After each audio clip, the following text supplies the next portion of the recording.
Within sight of the famous bridge, inside Sydney Harbour, is an abandoned ship.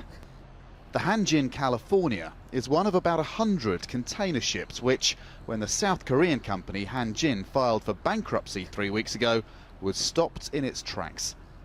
Those that were at sea on August the 31st, like this one off the west coast of the United States, have been doing circles ever since to avoid seizure if they come into port. But the Hanjin, California is among those that has been impounded.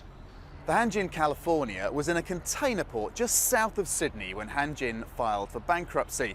Its crew was allowed to offload cargo there, but then the ship was seized and the crew told to bring it here into Sydney Harbour and wait. They are still waiting. How long have you been here? 2 weeks, I was told by a Filipino member of the 15-strong crew. What has Hanjin said? You don't know? Without visas to come onto Australian soil, most of the California's international crew is stuck on board.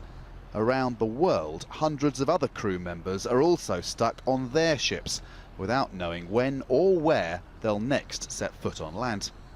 In the California's case, the request for what is technically called the vessel's arrest was made by the company owed $400,000 for its fuel.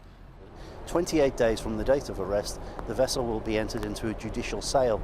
In other words, the Federal Court of Australia will sell this vessel. For the crew of this ship, that would bring more uncertainty. What would the new owners do with them? And these crew members are just a few of hundreds in limbo, left there by the collapse of a shipping company which is itself a victim of a downturn in global trade. Andrew Thomas, Al Jazeera, Sydney.